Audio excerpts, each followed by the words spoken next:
My dear students, now in the part 2 we'll discuss about the changes in states. States 3 states होता है, वो मैंने पिछले topic में प्रीवियस टॉपिक में पार्ट 1 में तुमको बता दिया। अब इस स्टेट को जब हम चेंज करते हैं तो उस फिनोमिनन को हम कैसे डिफाइन करेंगे, किस फिनोमिनन को क्या कहते हैं वो हम जानेंगे। अब देखो तीनों स्टेट हमारे पास है सॉलिड, लिक्विड, गैस। अगर हम किसी सॉलिड को लिक्विड में बदलते हैं तब जो फिनोमिनन उसमें एक्ट करता है, जो जिस प्रोसेस के द्वारा सॉलिड को हम लिक्विड में चेंज करते हैं उसको बोलते हैं मेल्टिंग। ठीक है। अब लिक्विड को अगर गैस में अगर बदलते हैं तब हम उस प्रोसेस को बोलते हैं इवापोरेशन। तो it is a process by which you can convert the liquid into gases. Okay, ये थोड़ा गलत हो गया, इधर से होगा। अब फिर देखो गैस को अगर लिक्विड में अगर हमें कन्वर्ट करना है, चेंज करना है, तो उस प्रोसेस का नाम क्या देंगे हम? कॉन्डेंसेशन बोलते हैं। जब तुम गैस को लिक्विड में चेंज करोगे तब उसको क्या बोलते हैं? कॉन्डेंसेशन बोलते हैं। डिफाइन कैसे करेंगे कॉन्डेंसेशन का? The process by which gas is converted into liquid, is called condensation. ठीक ऐसे ही अगर लिक्विड को सॉलिड में अगर कन्वर्ट करना है तो हम बहुत अच्छे से जानते हैं, फ्रिज, रेफ्रिजरेटर, फ्रिज के अंदर पानी डाल देते हैं तो क्या बन जाता है? आइस बन जाता है। फिर इस कॉमन एग्जांपल। ठीक है। तो लिक्विड को अगर सॉलिड में बदलने का जो प्रोसेस होता है, जो फिनोमेना होता है, उसको हम बोलते हैं फ्रीजिंग बोलते हैं। मेल्टिंग का एक दूसरा नाम भी है, वो भी याद रखना, फ्यूशन। जब सॉलिड को लिक्विड में बदलते हैं तब उसको मेल्टिंग प्रोसेस बोलते हैं, उसको फ्यूशन भी बोलते हैं। ठीक है। तो ये हो गया तुम्हारा इसका, ये तीनों स्टेट एक दूसरे में जब चेंज होता है तब उस प्रोसेस का नाम क्या होता है वो मैंने तुमको बता दिया। अब देखो सॉलिड को डायरेक्ट अगर गैस में तुम्हें कन्वर्ट करना है या तो गैस को डायरेक्ट सॉलिड में कन्वर्ट करना है तब हम उस प्रोसेस को क्या बोलेंगे? उस प्रोसेस को हम बोलेंगे सब्लिमेशन बोलेंगे। डेफिनेशन कैसे? The process by which solid is converted into gas और vice versa means gas is also converted into solid is known as sublimation. Okay.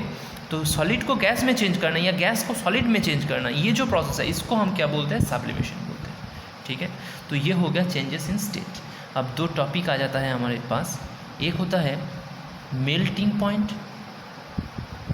Point. Okay. और दूसरा टॉपिक क्या आता है हमारे पास मेल्टिंग पॉइंट के वेरी इंपॉर्टेंट, बॉइलिंग पॉइंट। ठीक है। तो इस किसको हम मेल्टिंग पॉइंट कहते हैं, किसको हम बॉइलिंग पॉइंट कहते हैं, इसके बारे में हमें देखना होगा। तो देखो मेल्टिंग पॉइंट ये एक टेम्परेचर है। पहली बात तो ये याद रखना कि ये चीज़ क्या है? टेम्परेचर। कैसा टेम्परेचर? कौन सा टेम्परेचर? ये एक ऐसा टेम्परेचर है जिस टेम्परेचर में तुम क्या कर सकते हो? एक सॉलिड को लिक्विड में कन्वर्ट कर सकते हो। डेफिनेशन कैसे होगा? Temperature at which A solid melts into liquid. ठीक है। तो कोई भी वाटर का जैसे अगर मान लेंगे तो वाटर का आइस, ठीक है, तो आइस से क्या बनता है? वाटर H2O बनता है। H2O से क्या बन जाता है? वो वेपर बन जाता है, भाप बन जाता है। ठीक है। तो जब हम आइस से वाटर में बदलते हैं तब उस फिनोमिनन को हम क्या बोलते हैं? मेल्टिंग बोलते हैं। तब कितना था आइस को कितना टेम्परेचर देने से वाटर में बदल जाता है उसको हम बोलेंगे मेल्टिंग पॉइंट। तो याद रखना 0 डिग्री सेल्सियस टेम्परेचर में आइस वाटर में बदल जाता है। इसको अगर केल्विन स्केल में, जैसे सेल्सियस एक स्केल है टेम्परेचर डिटरमाइन करने का, इसको अगर केल्विन स्केल में डिटरमाइन करना है तो इसको हम क्या लिखेंगे? 273, मैंने ऐसा ही मान लो 273 केल्विन, पॉइंट समथिंग है किसी किताब में, लेकिन तुम ऐसे ही याद रखना 0 डिग्री सेल्सियस मीन्स होता है 273 केल्विन। मैंने 0 के साथ 273 प्लस कर दोगे तो केल्विन में बदल जाता है।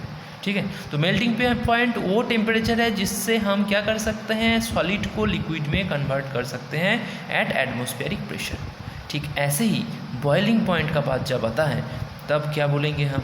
ये भी एक टेम्परेचर है, जिस टेम्परेचर में हम क्या कर सकते हैं? लिक्विड को गैस में कन्वर्ट कर सकते हैं। लिक्विड को गैस में कन्वर्ट मीन्स वाटर को वेपर में कन्वर्ट, और उसके लिए क्या चाहिए? 100 डिग्री सेल्सियस टेम्परेचर चाहिए। 100 डिग्री सेल्सियस तो 100 डिग्री सेल्सियस को केल्विन में करोगे तो क्या होगा? 100 के साथ 273 प्लस कर दो तो ये हो जाएगा 373 केल्विन।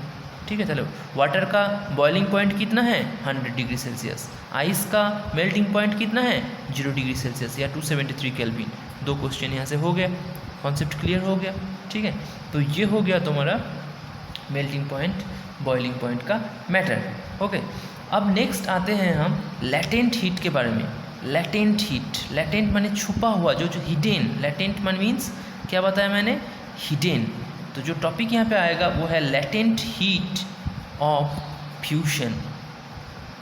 फर्स्ट टॉपिक हमारे पास है लैटेंट हीट ऑफ फ्यूशन, उसके बाद हम बताएंगे लैटेंट हीट ऑफ वेपोराइजेशंस। तो पहले हम लैटेंट हीट ऑफ फ्यूशन का डेफिनेशन क्या है, चीज़ क्या है, वो हम समझते जाएंगे, ठीक है, वो हम समझते जाएंगे। लैटेंट मीन्स हिडन, ये बात तुम याद रखना। अब लैटेंट हीट फ्यूशन, तो फ्यूशन से ही पता चल जाता है कि सॉलिड को लिक्विड में चेंज करना है।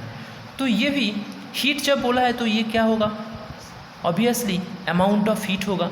लैटेंट हीट जो छुपा रहता है, अमाउंट ऑफ हीट, तो इसका डेफिनेशन में हम ऐसे बताएंगे, the amount of heat required, ज़रूरत होता है टू चेंज 1 kg, ये बात याद रखना, 1 kg solid into liquid, 1 kg solid into liquid at atmospheric pressure.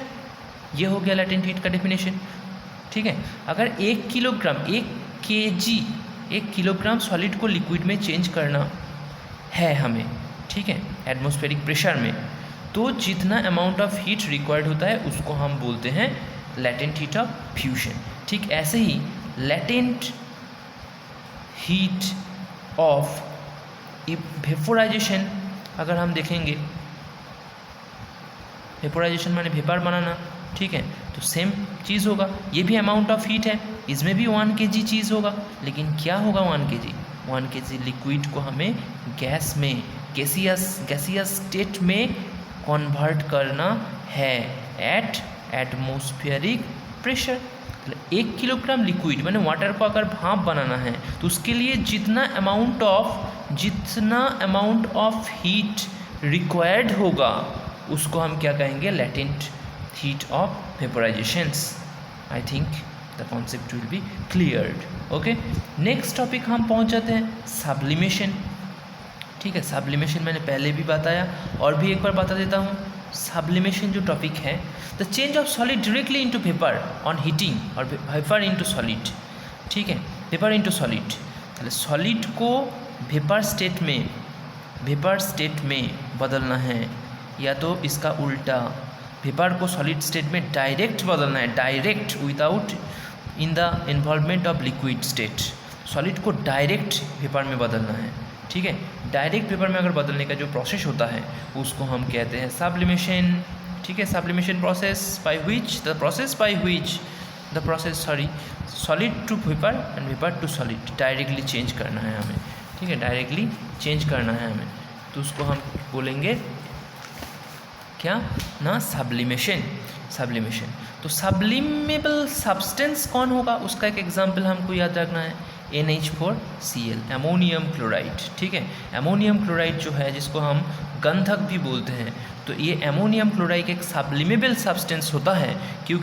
क्यों होता है, क्योंकि इस NH4Cl को अगर तुम हीट दे दोगे, टेम्परेचर दे दोगे, तो ये डायरेक्ट क्या किस में बदल जाता है, वेपर में बदल जाता है, लिक्विड नहीं होता है। ये सॉलिड था, ये चीज़ NH4Cl एक सॉल्ट है, सॉलिड है, इसको अगर हीट दे दोगे तो ये डायरेक्ट किस में बदल जाएगा, वेपर में बदल जाएगा। इसलिए इसको क्या कहते हैं, सब्लिमेबल सब्सटेंस, सब्लिमेबल सब्सटेंस। ठीक है, सब्लिमेबल सब्सटेंस इसको हम कहते हैं। Okay, thank you. Next part 3 में हम इसके बाद जो टॉपिक रह गया उसके बारे में बताएंगे। Thank you.